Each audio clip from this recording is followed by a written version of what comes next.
Cora, ¿lo ves, verdad? Sí, sí, perfectamente.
Mónica, no tienes el micrófono.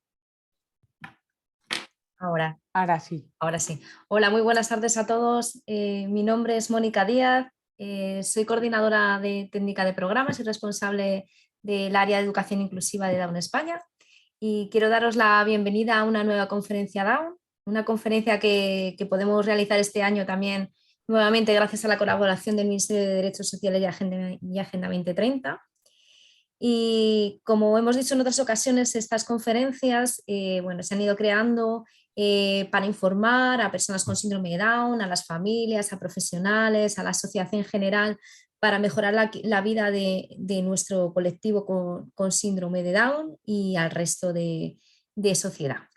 Esta tarde vamos a hablar de educación inclusiva. Es un derecho reconocido por la Convención Internacional de Derechos de Personas con Discapacidad y por el que llevamos trabajando desde nuestros inicios como federación, y que también es un compromiso que seguimos teniendo, ¿no? A la hora de defender y de velar porque se cumpla. Hoy concretamente vamos a hablar de personalización del aprendizaje y aprenderemos nuevas estrategias para promover y reforzar el aprendizaje de todo el alumnado.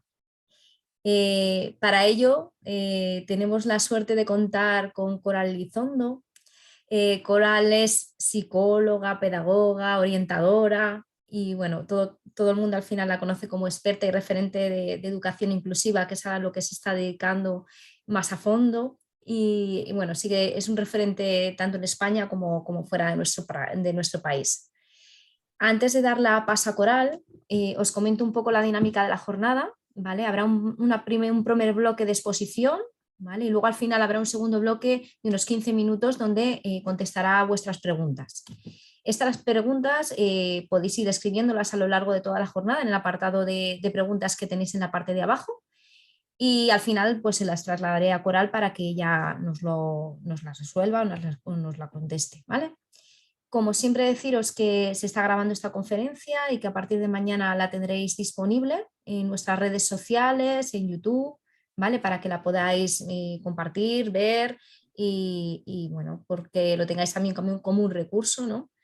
Y bueno, no me quiero dilatar más, quiero darle las gracias a Coral Elizondo, como siempre, por estar con nosotros esta tarde y poder contar con ella, que siempre, la verdad es que es un placer. Cada vez que le ofrecemos una cosa, siempre, siempre está disponible para nosotros y eso es un gusto. Y me voy a quedar, ya me apago, me silencio y cualquier cosa, Coral, que necesites, ¿vale? Pues estoy aquí para poderte ayudar, ¿vale? Y si te parece, nos vemos ahora ya en el segundo Muy bien, bloque con las preguntas, ¿vale? Venga, muy cuando quieras, bien. Coral. Pues muchísimas gracias, Mónica.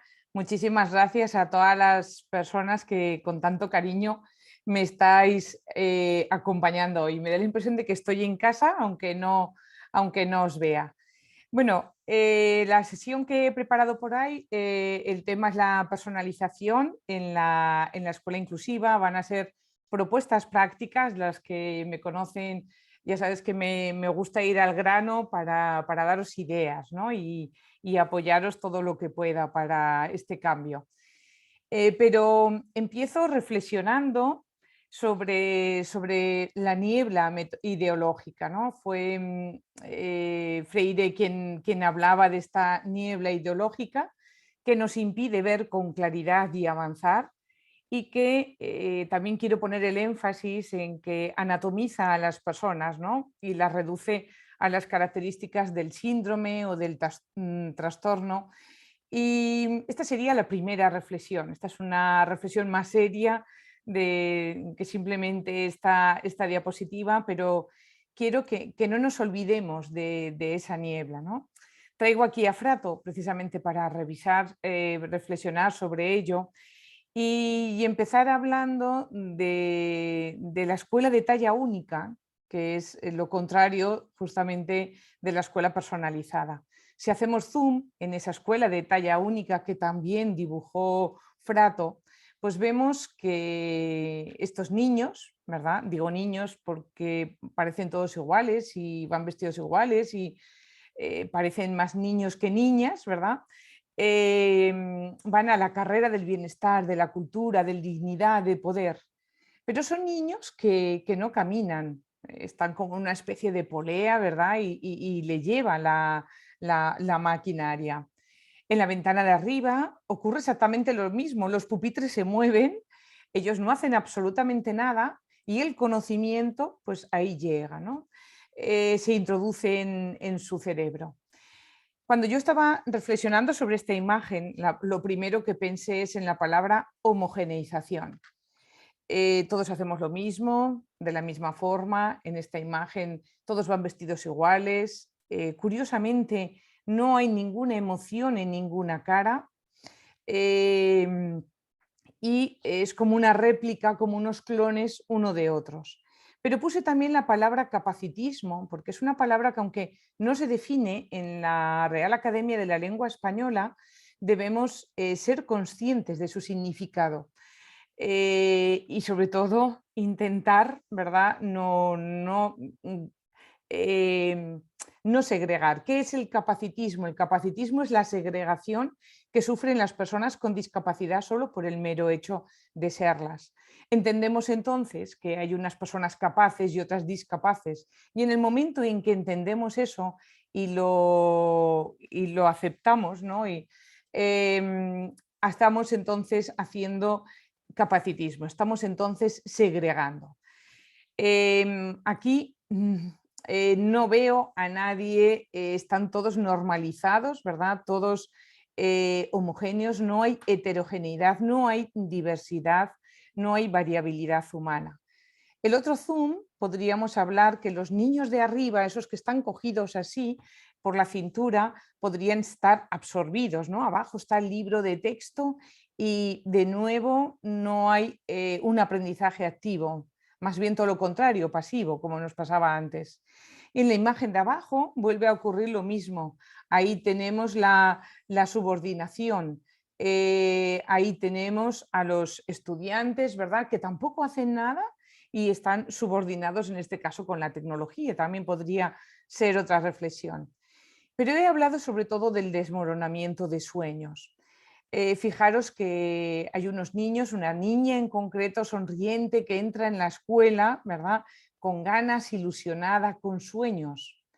Esa niña aparece en esta imagen donde están los residuos, donde están los niños y niñas de clases diferenciadas y especiales, con retraso, trabajo infantil, droga, bar, ignorancia.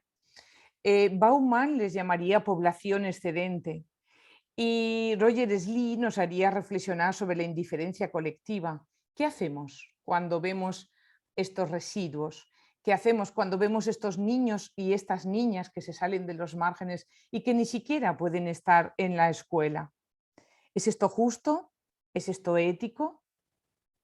Y la niebla se va diluyendo porque mi idea es empezar a proponer estrategias, ¿verdad? Para que precisamente esa niebla se pueda diluir del todo. Pero mientras tanto os digo que la injusticia y la exclusión se construyen y se sostienen por elecciones personales, por lo tanto nos atañe a todas y cada una de las personas que estamos hoy aquí evitar esos residuos, esa población excedente, actuar contra esa indiferencia colectiva. La educación inclusiva es un proyecto ético, es un proyecto que nos atañe a todos, es un proyecto que implica corresponsabilidad y compromiso compartido. La educación inclusiva no es la educación especial del siglo XXI, ni mucho menos. Y la educación inclusiva es una educación para todos y con todos. Sí que es cierto que ponemos el foco en el alumnado más vulnerable, ¿verdad? Precisamente por su vulnerabilidad. La educación inclusiva se manifiesta de forma impaciente, ¿no? Tenemos que rechazar esa falsa política que normalmente llevamos a cabo, que es la de incluir a las minorías, ¿no? Porque entonces no dejaríamos de transitar entre la integración y la inclusión. Es momento de pasar a la acción y por eso he dicho que está en tus manos. Así que, si os parece, a partir de ahora veis colores, ya no hay niebla y voy a empezar a explicar estos conceptos que hay aquí, aunque sea de forma rápida, para que podamos, pues, disipar esa niebla y podamos efectivamente avanzar hacia la práctica de la educación inclusiva. Es urgente porque hay mucho sufrimiento en niños, en niñas, en familias. Así que, si os parece, llenamos todo de color y empezamos. La primera parada va a ser en aulas diversificadas. ¿Qué entendemos por aulas diversificadas? Vamos a escuchar primero este vídeo. Cierta vez, los animales del bosque decidieron hacer algo para afrontar los problemas del mundo nuevo y organizaron una escuela. Adoptaron un currículo de actividades consistente en correr, trepar, nadar y volar. Y para que fuera más fácil enseñarlo, todos los animales se inscribieron en todas las asignaturas. Al terminar el año, una anguila que podía nadar de forma sobresaliente y también correr y trepar y volar un poco, obtuvo el promedio superior y la medalla a la mejor alumna. El pato era estudiante sobresaliente en la asignatura de natación, de hecho, superior a su maestro. Obtuvo un suficiente en vuelo, pero en carrera resultó deficiente. Como era de aprendizaje lento en carrera, tuvo que quedarse en la escuela al finalizar las clases y abandonar así la natación para practicar la carrera. Estas ejercitaciones continuaron hasta que sus pies membranosos se desgastaron y entonces pasó a ser alumno apenas mediano en natación, pero la medianía se aceptaba bien en la escuela, de manera que a nadie le preocupó lo sucedido, salvo, como es natural al pato. La liebre comenzó el curso como el alumno más distinguido en carrera, pero sufrió un colapso nervioso por exceso de trabajo en natación. La ardilla era sobresaliente en trepa, hasta que manifestó un síndrome de frustración en la clase de vuelo, donde su maestro le hacía comenzar desde el suelo en lugar de hacerlo desde la cima del árbol. Por último, enfermó de calambres por exceso de esfuerzo y entonces la calificaron con un 6 en trepa y un 4 en carrera.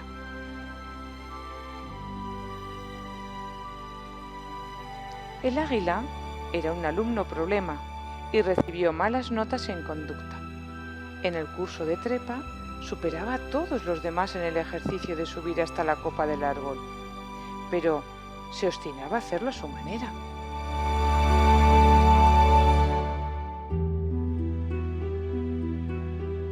Esta fábula tan bonita que yo simplemente le he puesto voz es de Miguel Ángel Santos Guerra y él nos dice que se ha vivido la diferencia como una lacra, no como un valor.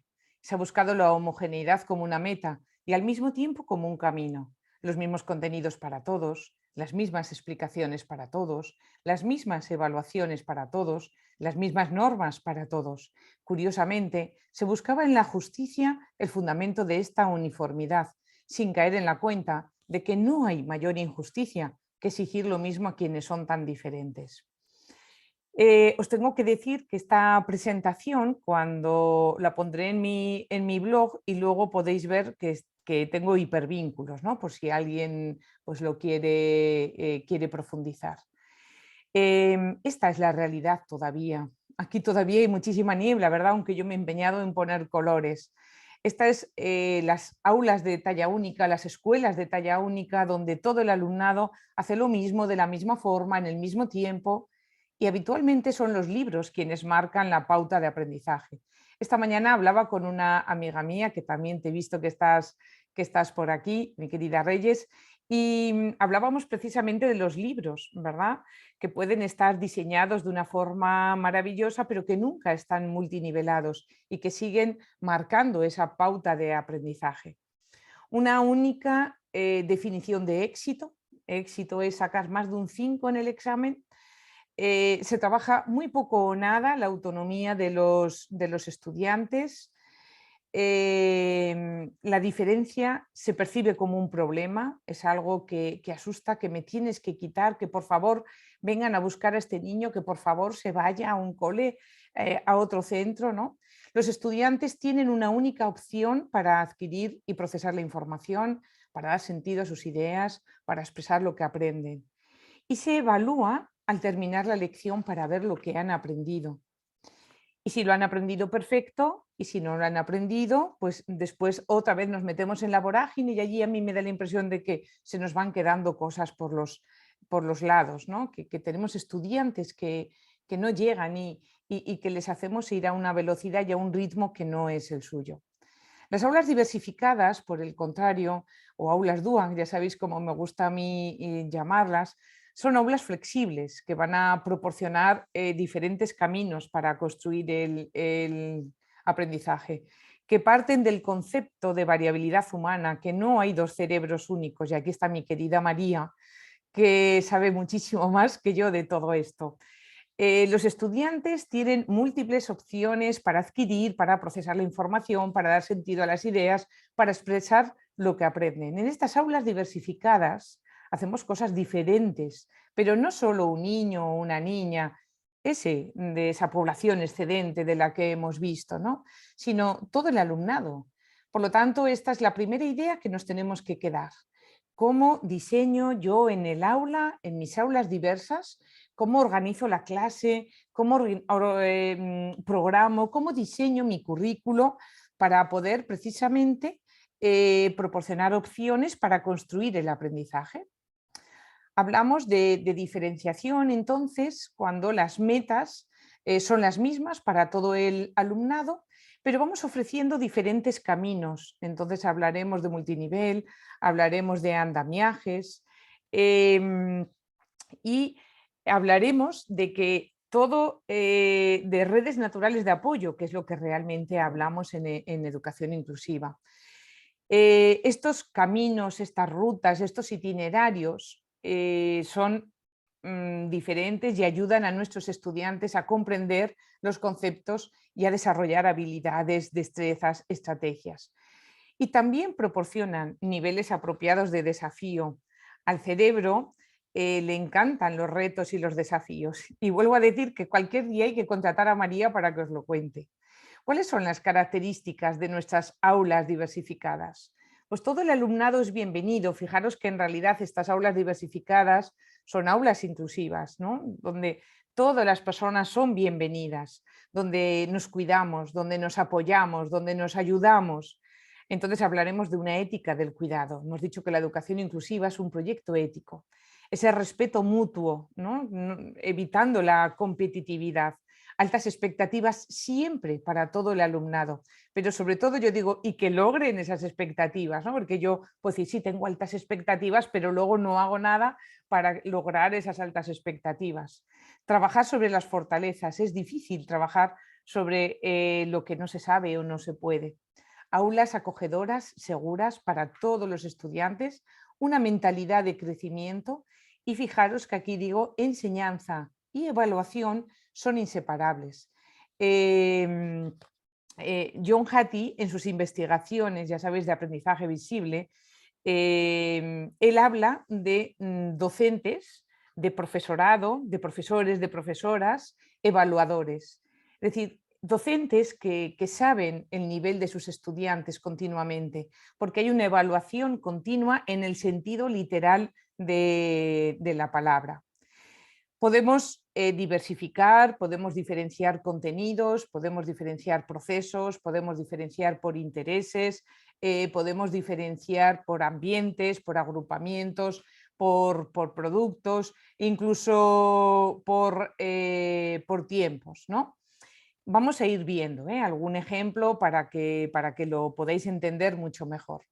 En este libro, Carol Tomlinson, que es una de las personas que primero empezó a hablar de estas aulas diversificadas, incluso tiene otro libro que se titula precisamente Aulas diversificadas, nos dice que el flujo de la enseñanza en un aula diferenciada, en un aula diversificada, ¿verdad? Indistintamente utiliza un nombre u otro, va alternando, fijaros, el trabajo del docente con toda la clase, que sería en la parte donde se juntan, con trabajos pues a veces individuales, otras veces en pequeños grupos. Entonces tiene un flujo de enseñanza muy interesante, reiterado, donde el docente comienza explicando y compartiendo indicadores de logro, ¿no? O clarificando esos indicadores o explicando qué es lo que vamos a hacer hoy, anticipando para todo el alumnado, siempre es un diseño universal.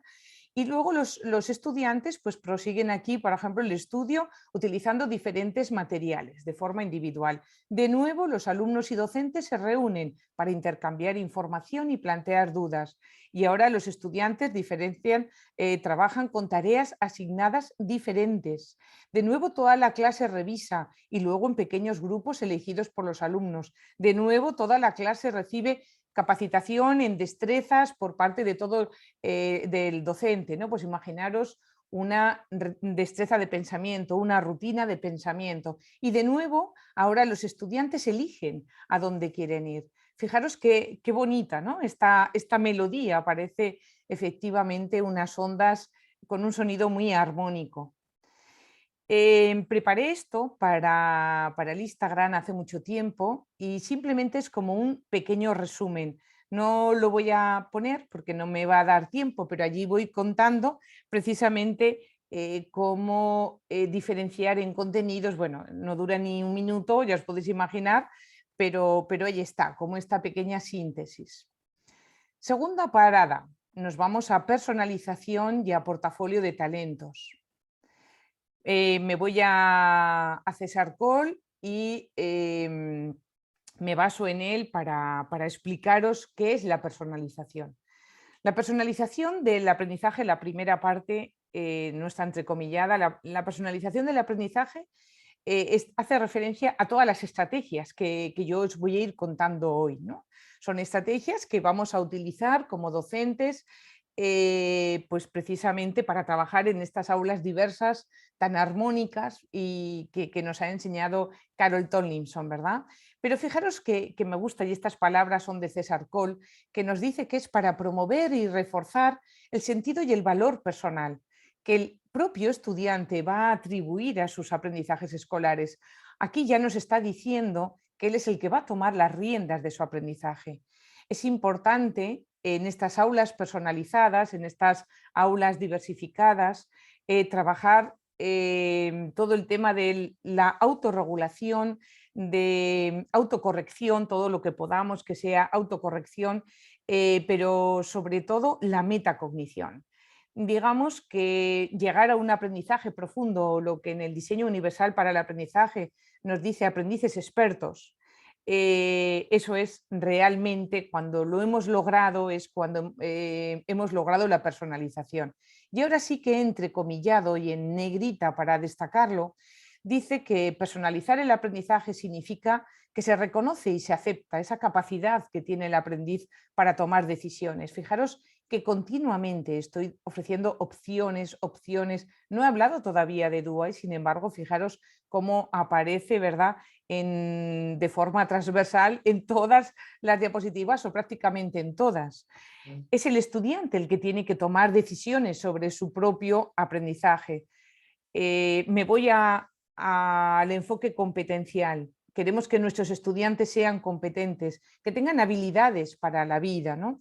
¿Qué es lo que tenemos que trabajar? Entonces, pues precisamente esto mismo, que sean capaces de tomar decisiones sobre su propio proceso de aprendizaje, incluyendo aspectos relativos al qué, que serían los contenidos, al cómo, que serían las actividades, el material, los apoyos, y al cuándo, que sería la secuenciación. Y el profesor ofrece y ajusta el tipo y la intensidad de ayuda. Ostras, esto me encanta. Fijaros que ha empezado Mónica hablando de la Convención de los Derechos de las Personas con Discapacidad. Y allí se habla y define qué son los ajustes razonables. Y se habla y define que es un diseño universal. Se dice que, aun a pesar de un diseño universal, si tenemos estudiantes que requieren algún tipo de ajuste, sería segregar no hacerlo. Por lo tanto, es un derecho que tienen nuestros estudiantes y nosotros debemos hacer esos ajustes. Me parece también interesante enmarcarlo dentro de lo que es la educación inclusiva. La educación inclusiva podríamos definirlo como un paradigma de apoyos y de calidad de vida, es decir, tengo que mejorar la calidad de vida de todos y cada uno de mis estudiantes en todas y cada una de sus dimensiones, y para eso tengo que ofrecer, como dice aquí, los ajustes y la intensidad de ayuda. Es un derecho. Estos estudiantes, cuando reciben estos ajustes y esta ayuda, entonces van a tener menos nota. A mí me parecería injusto. Estos estudiantes que necesitan estos ajustes y esta ayuda, se los retiro en el examen porque si no es injusto, Coral. Hemos empezado justamente hablando de que tendemos a homogeneizar pensando que es lo más justo. Yo, sin embargo, pienso que es lo más injusto. La personalización, este es el calendario en el que estoy trabajando este año. Cada mes escribo una cosa de personalización en el blog y me lleva precisamente...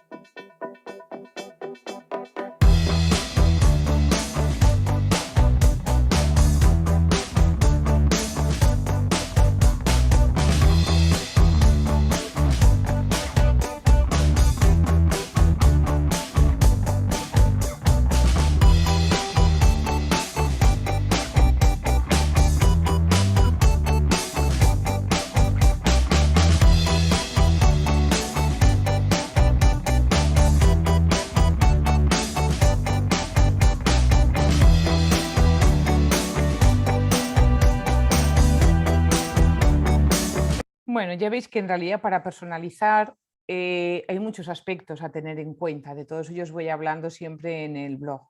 La personalización, entonces, lo que hace es de ese enfoque centrado en el profesorado, que él es el que habla, el que dirige la clase, ¿verdad? Que hay poca elección o ninguna por parte de los estudiantes y que habitualmente se utilizan preguntas fácticas, preguntas literales, por decirlo de alguna forma, ¿no? ¿Cuáles son las partes de la célula, por ejemplo? En lugar de hacer preguntas de pensamiento más profundo, pero luego hablaremos de todo eso. Y una práctica como muy controlada, tenemos que pasar a proporcionar andamios, apoyos, ajustes, a proporcionar un feedback efectivo, a hacer un acompañamiento de todos los estudiantes en sus proyectos de vida, ¿verdad? Y a proporcionar una amplia práctica independiente del estudiante, es decir, no voy a poder lograr que él tome las riendas de su aprendizaje si previamente pues no sabe hacerlo, ¿no? En este vídeo tan bonito he visto que había gente de Argentina, Constanza es argentina, ¿verdad? Es una preciosidad. Me encanta a mí escucharlo y siempre se me ponen los pelos de punta. Ella nos dice, pareciera que la discapacidad es un espejo en el que nadie se quiere mirar. Valoremos a cada alumno, a cada persona por lo que puede dar. Y ella dice, siempre funciona la mirada puesta sobre lo que se puede, porque sobre lo que no se puede no se construye nada. Entonces, la persona es siempre mucho más que un diagnóstico.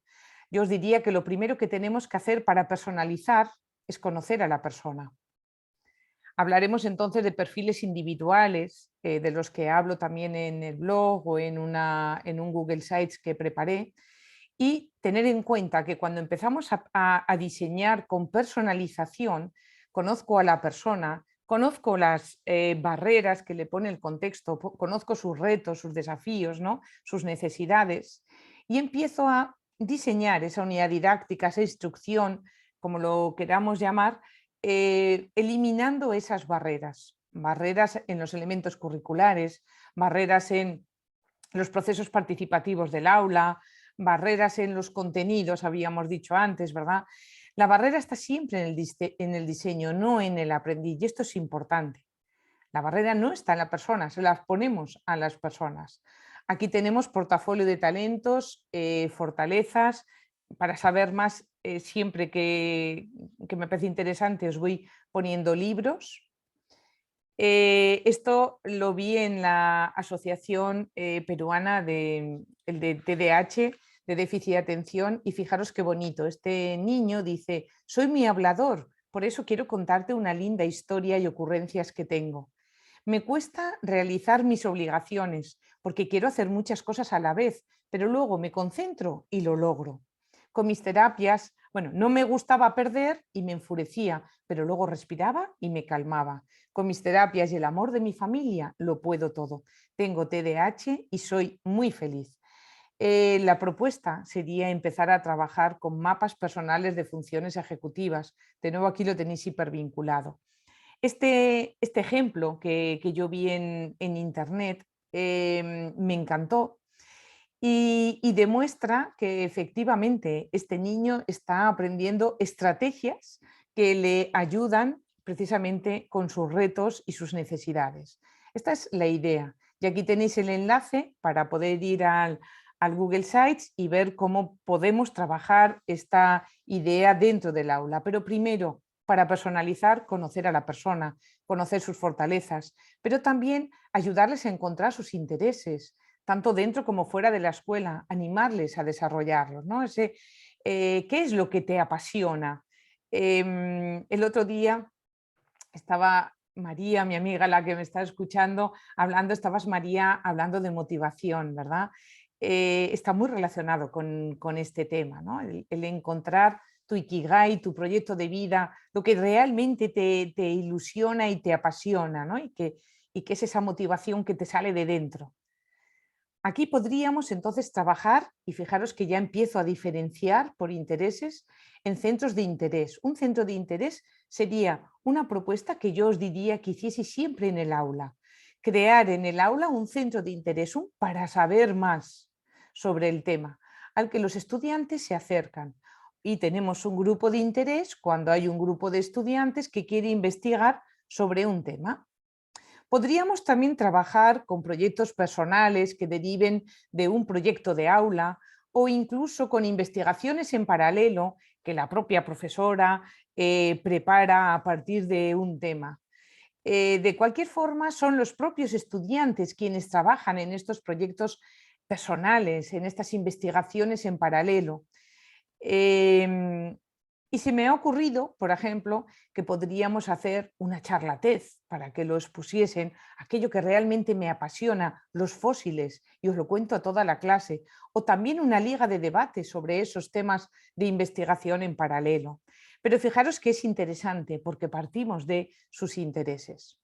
Seguimos avanzando y nos vamos ahora a ver qué es el andamiaje, la diferenciación y el multinivel, que es algo que tiene que aparecer en nuestra programación didáctica, ¿verdad? Carol Tomlinson define el andamiaje como todo tipo de ayuda necesaria para que cualquier estudiante avance desde el nivel dado de conocimientos al siguiente. Y entonces yo me voy a Vygotsky, a su zona de personal de aprendizaje, que era lo que el estudiante puede hacer por sí solo. Por eso es importante que seamos docentes evaluadores. Yo tengo que saber cuál es la zona personal de aprendizaje y tengo que saber también cómo están acercándose a esa zona de desarrollo próximo, qué es lo que pueden hacer con ayuda. Por eso, ahora empezamos a relacionar, ¿verdad? Somos docentes evaluadores. Por eso, enseñanza y evaluación en una escuela diferenciada tiene que ir, en un aula diferenciada, tiene que ir de la mano. El andamiaje podría ser sensorial, gráfico, interactivo. Allí estáis viendo diferentes ejemplos. Os recuerdo y sigo haciendo relaciones, que estos serían esos ajustes razonables, bueno, serían apoyos, no serían ajustes razonables, pero que es un derecho de nuestros estudiantes, ¿no? Y aquí he puesto más ejemplos para que tengáis, pues eso, variedad de propuestas para trabajar en el aula este andamiaje. Ayer estaba hablando con Beatriz de Alfasac preparando una charla que voy a dar en un posgrado que están haciendo. Y entonces hablábamos precisamente de la importancia en ese lenguaje natural asistido, ¿no? O cómo podemos implementar una comunicación aumentativa y alternativa, y hablábamos de estos apoyos, de estos andamiajes. Entonces he querido ponerlo porque realmente es un tema pues incluso que nos reta más, ¿no? Un niño, una niña no verbal en el aula al que tenemos que implementar una comunicación aumentativa y alternativa, que no deja de ser también este andamiaje y estos apoyos secuenciados como estáis viendo allí. Me pareció muy interesante. Podemos diversificar y diferenciar contenido, procesos. ¿Y por qué he vuelto a poner esta diapositiva? Porque ahora vais a ir viendo arriba ejemplos. Puedo diferenciar por contenidos y entonces trabajar sobre aprendizajes básicos imprescindibles, sobre aprendizajes deseables, ¿no? Sabiendo siempre que cuando una idea es nueva, cuando un aprendiz es novato, ¿verdad? Cuando somos novatas y novatos, las personas que estamos hoy aquí, necesitamos mucho andamiaje. Necesitamos explicaciones explícitas, necesitamos ir despacito, necesitamos que me pongan muchos ejemplos, necesito muchos andamiajes. Pues tenemos estudiantes a los que van a seguir necesitando esos andamiajes a pesar de que la idea no sea nueva, ¿no? Cuando comprenden una idea, hay estudiantes, cuando no hay barreras, que pueden avanzar más rápido y trabajar con otros materiales. Esta sería una idea importante, ¿no? Tendremos estudiantes a los que no le retiraremos esos andamiajes ni apoyos. A veces me preguntan, ya, pero Coral, ¿cuándo se los quito? No, a mí, bueno, pues porque soy miope y ahora estoy así viendo bien sin gafas, ¿no? Bueno, también soy presumida y entonces me parece que estoy más guapa sin gafas, pero no me quites las gafas porque de lejos no veo tres en un burro. Entonces, esta es una idea importante, trabajar con actividades obligatorias. Ya van apareciendo ideas para trabajar la personalización. Podríamos hacer unas actividades obligatorias que fuesen los imprescindibles, podríamos dejarles elegir en esos imprescindibles para que todo el mundo pueda elegir y podríamos tener actividades de enriquecimiento para esos deseables. Entonces necesito que mi aula esté estructurada organizativamente, los pupitres, los rincones, las estaciones, como lo queramos llamar, para permitir, ¿verdad?, precisamente esta flexibilidad. Explícita e implícita. Es otra vez lo mismo, pero he querido recalcarlo porque el alumnado más novato, y esto se estudia en psicología y hay muchas evidencias sobre esto, se beneficia de explicaciones explícitas, de una enseñanza con ejemplos resueltos, de buenos ejemplos. O sea, por ejemplo, siempre que podáis hacer buenos ejemplos de lectura o poner ejemplos ya resueltos para que les pueda ayudar y avanzar. Una información dual, visual y auditiva, instrucción muy guiada, una instrucción directa. De eso también hablo en mi blog para que lo podáis ver. También podemos diferenciar por tiempo, no acotar el tiempo igual para todos los estudiantes. También podemos diferenciar las propias experiencias de aprendizaje. Y aquí me voy a diferenciar contenidos, procesos y productos. ¿Qué quieres que aprendan los estudiantes? ¿Qué hechos, conceptos, habilidades, ¿no? ¿Qué contenidos quieres que aprendan? ¿Qué procesos? Aquí serían todos los procesos cognitivos. ¿Y qué productos? Serían todas las opciones a la expresión. La mejor forma de entender esto es con la taxonomía de Bloom. En la taxonomía de Bloom tenemos procesos cognitivos de bajo nivel, de alto nivel, sobre los que tenemos que ir trabajando de forma consciente. No es algo jerárquico, pero sí salir de esos procesos cognitivos de bajo nivel. Son importantes recordar y comprender mucho. Si yo no conozco los conocimientos, si yo no los comprendo, va a ser difícil que pueda construir aprendizaje, generar relaciones entre esos conocimientos. Por lo tanto, no hay procesos cognitivos mejores ni peores.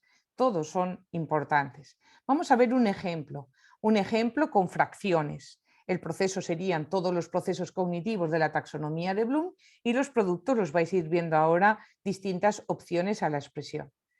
El primero, en recordar, tenemos que identificar fracciones.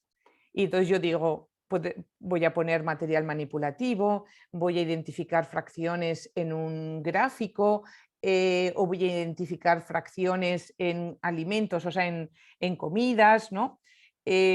Comprender, explícame las fracciones y me las podrían explicar o de forma oral o de forma escrita o en un juego de roles.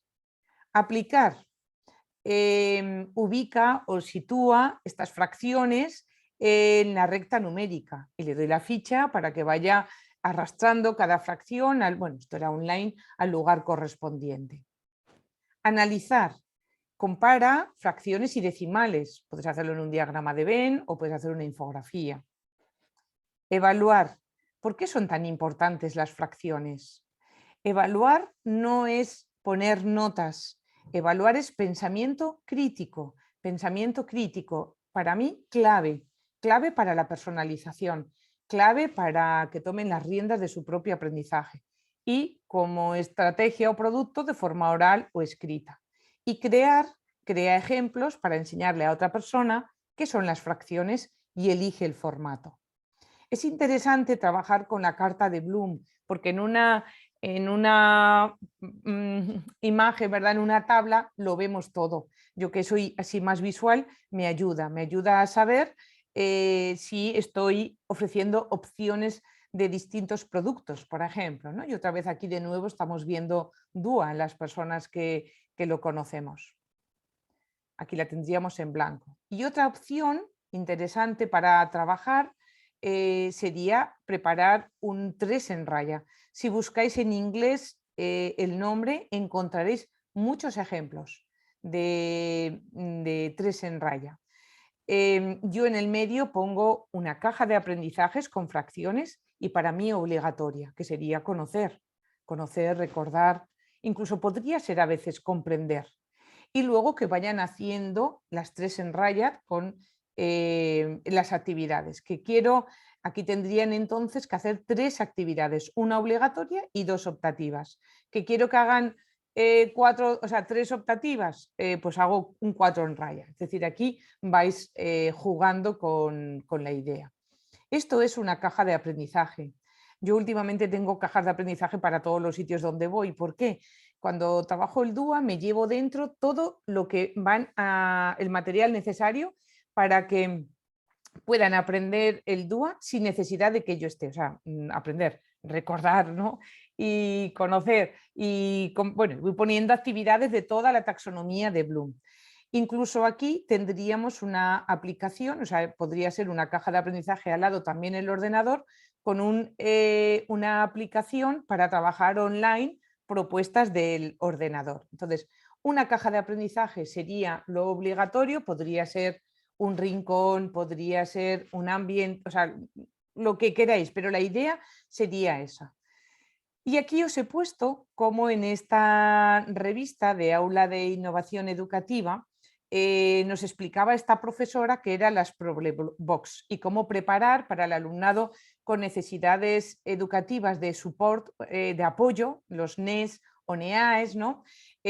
Para las competencias. Dice, la propuesta se basa en cajas de diferentes temáticas. Por ejemplo, dice, en la caja del problema de las golosinas, el alumnado abre la caja y se encuentra con 10 bolsitas de plástico con golosinas de cerámica, un monedero con dinero, un ticket de compra, un descuento de 10%, bolsas triangulares, una guía con retos que hay que resolver, un registro para dar las respuestas, un diccionario visual y una rúbrica final. Fijaros cuánto andamiaje hay ahí. Es una preciosidad esa caja. Es una maravilla. Imaginaros que entonces fuésemos teniendo Problebox o el nombre que queráis, pero bueno, cajas competenciales como para ir trabajando en matemáticas.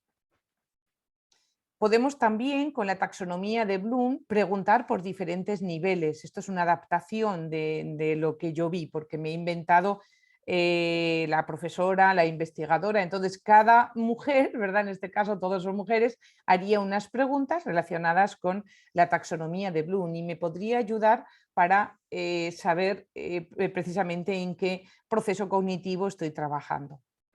Los paisajes de aprendizaje competenciales también es una propuesta muy interesante para trabajar con la taxonomía de Bloom. Ya estáis viendo que hay distintas formas de personalizar, no hay una única forma de personalizar. Os quería enseñar que aquí además aparecen actividades obligatorias, aparecen actividades optativas, actividades de enriquecimiento, de refuerzo y por lo tanto nos vamos a esos itinerarios. Este es un ejemplo que hice yo para bachiller a partir del libro Clara Victoria, donde habla de cómo Clara Campoamor lucha por el voto femenino. está totalmente dualizado, como es un ejemplo que cuento yo de Mónica, una joven que tiene dislexia, y cómo voy haciendo todos esos andamiajes.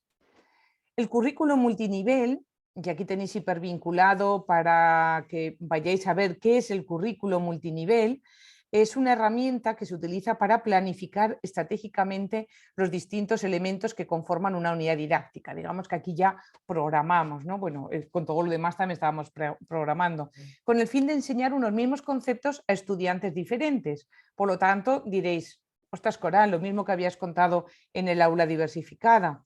Lo idearon en el año 1984 y se puso se comenzó a aplicar de forma sistemática en Canadá.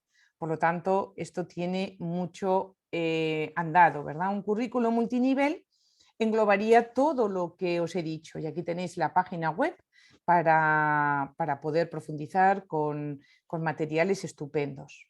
Gestión del aula. Vamos a ir terminando ya porque ya son menos cuarto. ¿Cómo puedo trabajar la autonomía? Pues primero es necesario mucho andamiaje, muy guiado, todo. O sea, si yo quiero que hagan un mapa mental, tengo que enseñarles previamente cómo hacer un mapa mental y tendré que darles los pasos y tener preparadas pues esas, por ejemplo, las cajas de aprendizaje, ahí está todo súper explicado, tan explicado que no hace falta que estés tú. Que tienen que medir, hay 1 metro, que tienen que pagar, estaba el monedero. Entonces aquí sería igual, muchas instrucciones, clase y una instrucción muy directa. Luego ya les dejo que elijan, les ofrezco opciones. Hemos estado viendo todo el rato, ya lo veis de forma reiterada, esta idea. Les dejo que elijan, pero fijaros que en esa elección todo lo he diseñado yo como profesora. Yo he diseñado las actividades, yo he diseñado la rúbrica, yo he diseñado todo. Luego ya hay una independencia compartida, empiezan ellos a tener más autonomía, aunque yo voy supervisando el proceso, hasta que al final lo que consiguen es que ya no necesiten ayuda, solo me llaman si me necesitan. Para la gestión del aula os he puesto aquí el modelo CHAMPS, que lo explico en el blog y que sería interesante trabajarlo con Classroom Screen. ¿Qué quiere decir el modelo CHAMPS? Quiere decir que tú cuando empieces la clase, en esa gestión que tenemos del aula, digas cómo va a ser el nivel de voz, cómo pueden pedirse ayuda entre ellos, qué actividades obligatorias optativas de enriquecimiento tienen que hacer, si les permites que se muevan del sitio o no, cómo tienen que participar, interaccionar individualmente por parejas, en equipo, y cómo saben que han logrado éxito. Ahí de nuevo esa evaluación, ¿no? Y el tiempo. Este libro es súper recomendable, me lo compré el año pasado y son técnicas de enseñanza muy prácticas para la gestión del aula. Por ejemplo, cómo se puede chequear la comprensión, cómo se puede planificar para el éxito. Bueno, os he puesto algunos de los ejemplos. El chequear para la comprensión podría ser trabajar con pizarritas, con plickers, con Kahoot, y esto es lo que os digo de que los docentes somos docentes evaluadores. No son exámenes ni trabajos, son prácticas de instrucción interactiva. Es decir, continuamente yo digo, a ver, un sinónimo de esa palabra que acabamos de decir, lo escriben en la pizarrita y lo levantan. O, ¿qué resultado tiene esta suma? Lo ponen en la pizarrita y lo levantan. Esto es importante porque a mí ese feedback me va a ayudar también como docente. Gestionar el tiempo con relojes de diferentes horarios, incluso en los exámenes, por ejemplo, pues decir, tenéis 10 minutos para cada pregunta y hay que ir marcándolo porque tenemos estudiantes que lo van a necesitar. ¿Qué son las situaciones de aprendizaje? No me voy a entretener, simplemente he cogido algo de los anexos 3 que tenemos en nuestra normativa. Aquí en concreto nos dice que las situaciones de aprendizaje es una herramienta eficaz para integrar elementos curriculares o trabajar por ámbitos, mediante tareas y actividades significativas, relevantes, habla de creatividad, la creatividad fundamental. La creatividad activa todas las funciones ejecutivas y de eso también tenemos evidencias. Por lo tanto, en nuestros estudiantes con trastornos del neurodesarrollo, como puede ser el síndrome de Down, que es en los que estamos hoy, trabajar la creatividad es clave. Y aquí voy a hacer un paréntesis que no se había dicho nada antes. ¿Os acordáis que en la taxonomía de Bloom la creatividad aparecía como un proceso cognitivo de alto nivel? Aparecía crear, pensamiento creativo, ¿verdad? Hay quien dice que cuando multinivelamos los estudiantes, pues con una discapacidad intelectual, por ejemplo, no pueden llegar a procesos cognitivos de orden superior. Yo siempre os digo, altas expectativas para todo el alumnado. Ofrece, y ese es el reto, todo el andamiaje que necesite para que lo logre. Porque precisamente estos estudiantes, los estudiantes con trastornos del neurodesarrollo, que tenemos que trabajar funciones ejecutivas, atención, memoria, sí o sí o sí o sí, pues se benefician muchísimo de todos estos procesos creativos. Incluso podríamos tener cajas de creatividad, ¿no? Ahora al final todo van a ser cajas. Autoestima, autonomía, responsabilidad. Y aquí me voy, por ejemplo, al aprendizaje cooperativo y como dándole la vuelta a la técnica 1, 2, 4 lo hacemos muchísimo más inclusivo. Porque primero el equipo te ayuda, luego te ayuda tu compañero o compañera y luego ya es individual. Y os recomiendo todas las técnicas de Slavin, en concreto, pues, por ejemplo, el trabajo en equipo con logros individuales, me parece la bomba. En una ocasión yo estaba en un cole donde el niño con síndrome de Down estaba en primero de la ESO, separadito de todos, haciendo cosas diferentes y los demás trabajando en equipo cooperativo. Porque ¿qué va a hacer este niño? ¿Pintar la portada? Se pueden hacer logros individuales, pueden estar haciendo todos problemas matemáticos. Todo el mundo tiene que hacer 2 problemas matemáticos. Su logro individual es un logro colectivo. O sea que estas técnicas súper interesantes. Hablar de ámbitos para el aprendizaje no es hablar de una metodología, es hablar de percibir el mundo de forma global y conectar las disciplinas, ¿verdad?, que se relacionen entre ellas para precisamente lograr esta globalización. Las situaciones de aprendizaje nos dicen también que tienen que estar alineados con el proceso, con el diseño universal para el aprendizaje que permite aprender a aprender. ¡Ostras, aprender a aprender! Eso era personalización, ¿no? Y que se ajusten a las enseñanzas y características y diferentes ritmos de todo el alumnado. Aquí tenemos, y lo he puesto en grande, aprendices expertos, decididos, motivados, ingeniosos, conocedores, estrategas. Altas expectativas para todo el alumnado. Eso sí, los andamiajes, apoyos, ajustes para todos. Termina diciendo las situaciones de aprendizaje que su puesta en práctica debe implicar interacción verbal, que hablen, que fomentemos el aprendizaje dialógico en clase, con distintos soportes y formatos analógicos y digitales. Y aquí este es un tema en el que yo estoy trabajando también ahora, que son las aulas del futuro. Pero seguimos avanzando y ya con esto terminamos. En el capítulo que yo escribí de este libro, explicaba precisamente qué indicadores tenemos que contemplar para tener una evaluación inclusiva.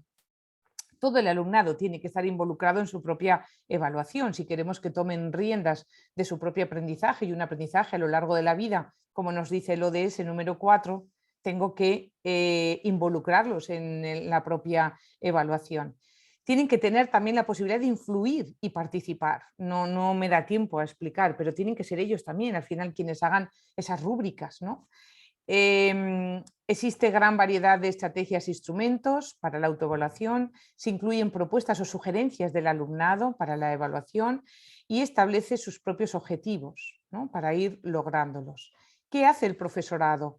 Pues emplea la evaluación no con un carácter social, sino con un carácter pedagógico y autorregulador, estableciendo objetivos para todo el alumnado. Variedad de estrategias, promover diferentes agentes evaluadores, promover la evaluación continua, ofrecer opciones a la expresión y a la comunicación, hacer feedback apropiado. Y por último, en los centros educativos hay que aplicar un plan de evaluación, revisar nuestras propias prácticas desde la universalidad, la accesibilidad y la flexibilización. Y, por supuesto, esa evaluación docente que me lleva a reflexionar sobre mi propia práctica docente o mis procesos didácticos o los ambientes o los recursos y la organización del aula. Termino con esta canción preciosa que está en euskera y precisamente eso va a ser una barrera enorme, ¿verdad? Podemos leer el subtítulo, podemos ver la letra para aprender a pronunciarlo y con esto ya os doy las gracias y contesto a las preguntas.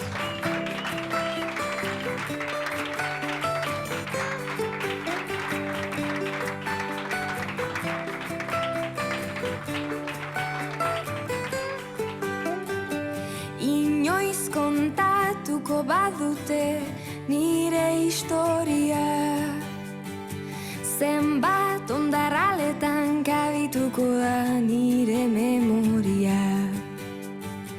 Inoiz kontatuko badute eman dudan guztia, zenbat eman dudan kanpora, zenbat eman dudan barrura.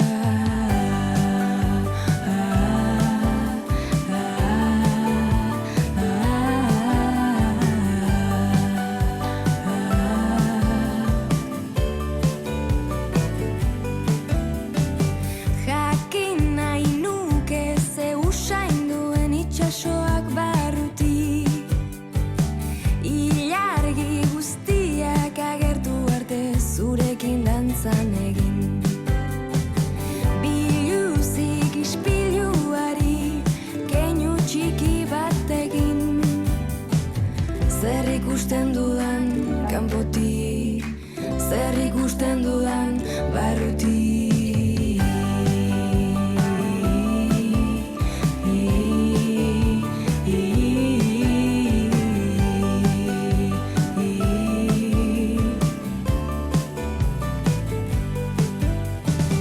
Ez dezatela esan maiteen nintzenik, ez dezatela esan maiteen nintzenik, ez dezatela esan maiteen nintzenik, ez dezatela esan maiteen nintzenik, ez dezatela esan maiteen nintzenik, ez dezatela esan maiteen nintzenik, ez dezatela esan maiteen nintzenik, ez dezatela esan maiteen nintzenik.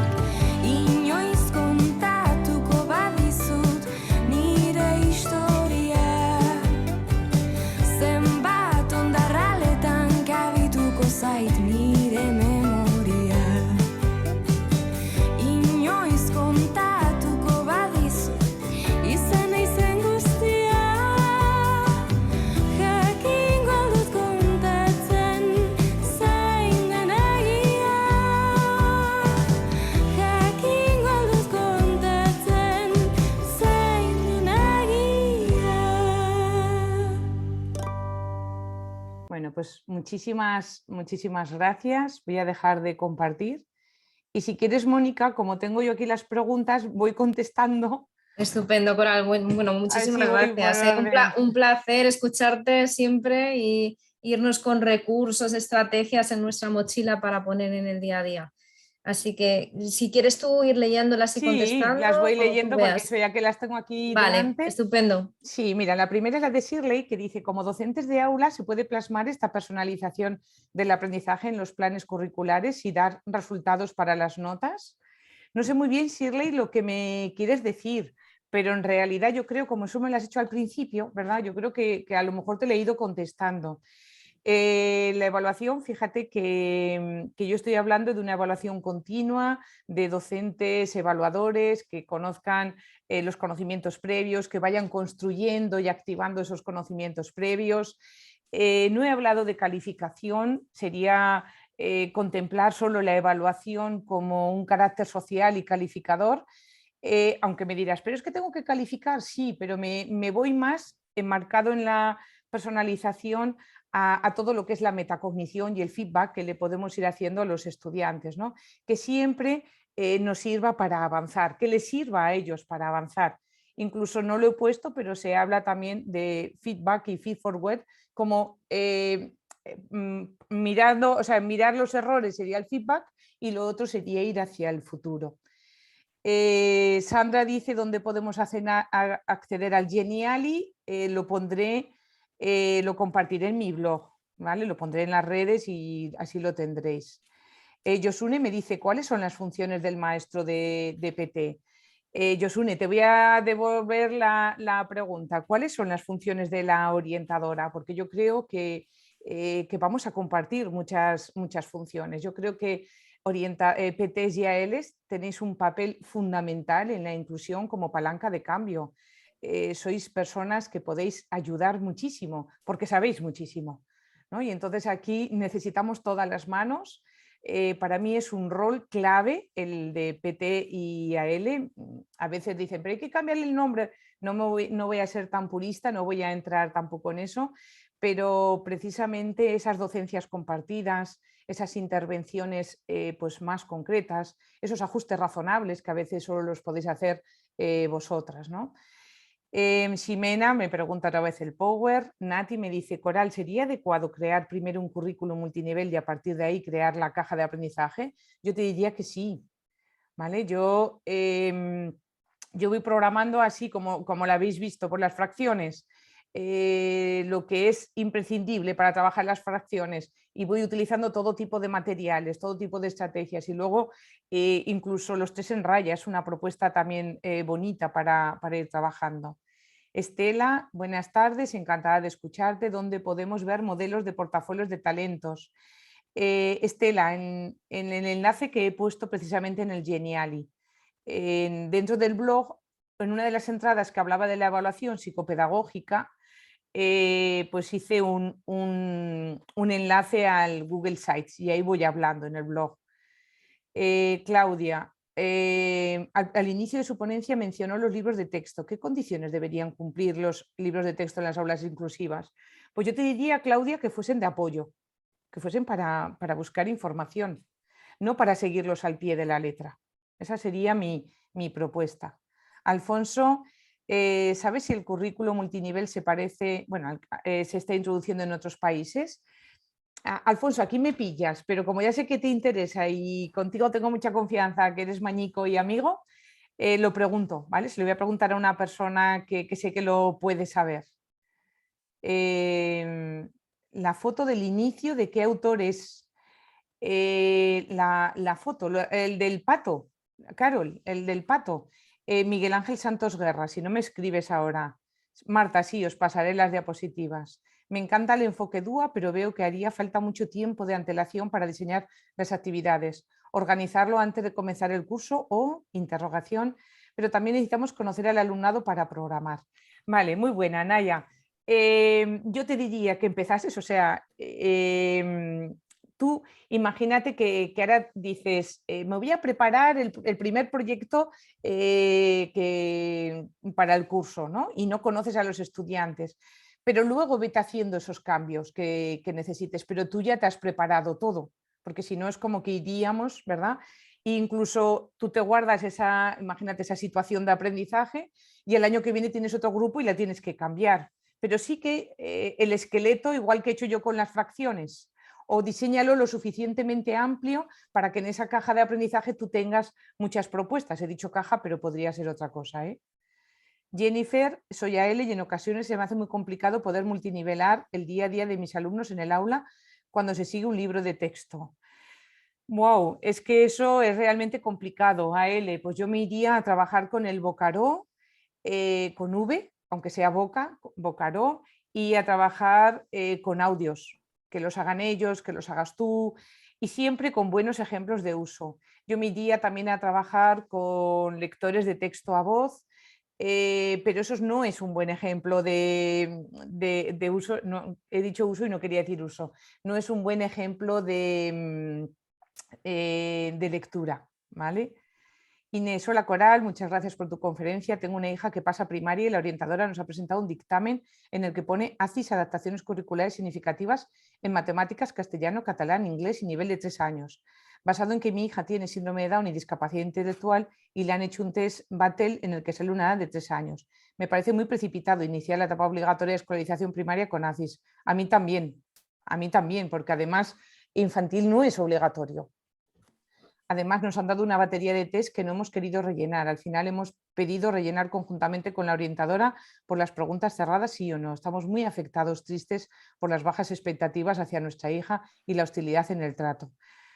Yo también, Inés. Me parece que desde luego así no avanzamos para nada, o sea, no disipamos esa niebla con la que he querido empezar, ¿no? Sino que todavía hacemos más niebla. Bueno, ahora tampoco te puedo contar, pero desde luego unas adaptaciones curriculares significativas en primero de primaria con un nivel de infantil, cuando tú puedes no haber estado escolarizado nunca en infantil y estar en primero, ¿no? Es desde luego tener muy bajas expectativas. ¿Qué es TP? Será PT. Ah, perdona, Karina. Profesorado es un profesor de apoyo. No sé de qué país eres, pero a lo mejor antes se llamaba educación especial. Son profes que están dentro de las aulas ordinarias, bueno, en los centros ordinarios, atendiendo a los estudiantes con necesidades educativas especiales. En Argentina, mira, Alfonso, te dice Ana Laura D'Angelo, en Argentina se utiliza la enseñanza multinivel en el nivel inicial. Bueno, que enviemos el link. En Italia hacen multinivel, los libros de texto aparece. Hay también libros de lectura facilitada o de contenidos esenciales. Y las pruebas externas, las del Estado, también están multiniveladas. Sandra, esa es la clave. Fíjate, un día trabajando con un cole de Pamplona, bueno, de Navarra, decían, estamos haciendo evaluaciones multiniveladas, pero luego la evaluación de diagnóstico no va a estar multinivelada.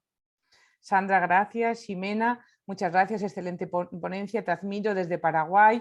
Soy universitaria de la carrera de Psicología, no contamos con educación inclusiva en Paraguay con niños de síndrome de Down u otros, pero me encantaría participar y conocer más a fondo sus métodos. Vale. ¿Alguna pauta para la elaboración de cajas? Kelly, simplemente tú piensa, ¿qué quieres que hagan? ¿Que hagan fracciones? ¿Qué necesitan para hacer las fracciones? Yo suelo poner material plastificado, pues las fichas, manipulaciones, lo que tú necesites. Gracias, Zuleima. Esta es mi amiga, gracias por tu excelente. Creo que con aulas de 40 estudiantes las cosas se complican. ¿Qué sugieres en estos casos para atender a la diversidad? Pues yo me iría, Zuleima, a trabajar por equipos o por estaciones, que son, organizas la clase en equipos, ¿no? Mucha autonomía, mucha autocorrección para que la profesora pueda estar pasando. Imagínate que en una mesa están trabajando con problemas matemáticos, pues te puedes sentar ahí y el resto está haciendo algo que puede hacer de forma autónoma. La conferencia ha sido grabada. Tengo un grupo de docentes que nunca han escuchado sobre inclusión y tienen muchos prejuicios frente a los estudiantes con discapacidad. Quiero disipar la niebla y no puedo. Gaby, que a ti te conozco, yo te diría que cogieses de internet webinares donde esté Nacho Calderón, Silvana y Echeita, que son unos cracks en eso de la sensibilización, y hacer tertulias sobre eso. Agustina, ¿cómo se proponen alternativas para aquellos estudiantes que no han alcanzado su alfabetización y se encuentran en un nivel secundario? Las expectativas están puestas en la lectura y en la escritura. A ver, Agustina, y esto también para todo el mundo, ¿vale? Yo divido la clase en equipos, que es lo que le he dicho a Zuleima, ¿verdad? Me parece que divido la clase en equipos. Encima de las mesas, en cada equipo, hay cosas diferentes. Si divido la clase, imaginaros que tengo la clase dividida en 4 equipos, ¿vale? Pues en 2 equipos van a hacer cosas diferentes. Todos van a estar haciendo problemas, pero cada uno a su nivel. Por lo tanto, esos estudiantes tuyos, Gabriela, tendrán que estar haciendo el nivel que tengan de lectoescritura. No, que no eras Gabriela, perdón, Agustina. El nivel que tengan de lectoescritura. Y ahí estarán todos escribiendo lo que sea y ellos haciendo su nivel de lectoescritura en una mesa lectura y en otra escritura. Pero en las otras 2 mesas, Agustina, tienes que buscar cosas que puedan hacer y hay muchas cosas que pueden hacer. No sabrán leer y escribir, pero saben hablar, saben jugar. Y aquí mi amiga María, que si no, preséntate María, María Couto, ella trabaja maravillosamente bien los juegos. Pues fíjate tú, en una de esas mesas pon un juego y trabajas funciones ejecutivas, atención, memoria, competencias. Es decir, no te obceques en lo que no saben, vete poquito a poco en lo que no saben y les vas ayudando.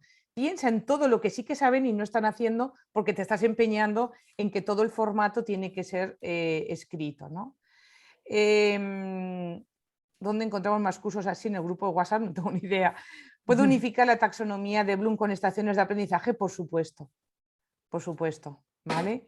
Y aquí había una pregunta que yo quería responder, porque yo digo, si he dicho yo eso, no. Agustina dice, ¿por qué se utilizan como sinónimos adecuaciones curriculares y ajustes? Y yo no he dicho nada de eso, ¿verdad? Porque para mí, yo lo entiendo perfectamente. Una adaptación curricular, yo siempre la evito, hay que ir a un diseño universal, es decir, aún en el caso de esos estudiantes de Agustina, que vuelves a ser tú, Agustina, con tanto desfase curricular, piensa en cómo pueden aprender a leer sentados en la mesa con sus estudiantes. Si en su clase están trabajando la metamorfosis, que me decía ayer una amiga, ¿no? Pues tú vete poniéndoles apoyos visuales, que vayan escribiendo, que vayan empezando a escribir, pero con el mismo contenido que el resto, porque es que si no siempre van a estar desfasados.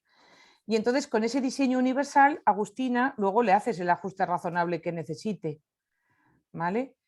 Bueno, la Coral, canción ya veo que es... seguramente que habrá mil preguntas. Sí, no, eso que ya hemos terminado. Sí, yo creo Ya... que por tiempo y demás, yo creo Sí, que sí que les voy a decir que mañana vamos a subir la ponencia a la página web de Down España y que allí hay comentarios, ¿vale? Podéis hacer ahí todas las preguntas y si te parece, Coral, te las podemos lanzar sí, sí, mañana, sí ¿vale? O veo cuando eso, se, sí, ¿vale? Y vemos cómo podemos ir resolviéndoselas, ¿vale? Más que sí, nada por no alargarnos, vale. por no alargarnos más, que está la gente ya pendiente Mm, de cerrar.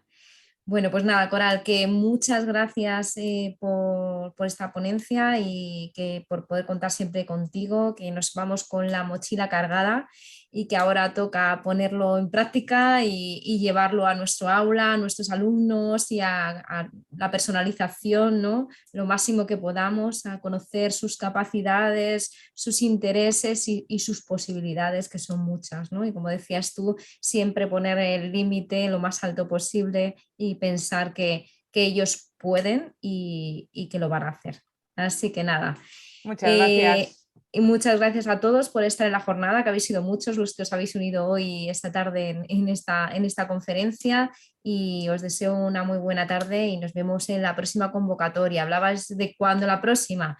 En la página web de Down España y en las redes sociales seguimos colgando conferencias de muchos temas, entre ellos de educación inclusiva, así que también allí podéis encontrar otras conferencias que seguramente que podamos hacer a lo largo del curso. Así que nada, encantadas y nada, que nos vemos a la próxima vez, que esperemos que sea pronto. ¿Vale? Un beso muy Pasar buena grande a todo tarde. el mundo, Mónica, y a toda la gente que conozco. Hasta luego. Un placer, Coral. Hasta luego.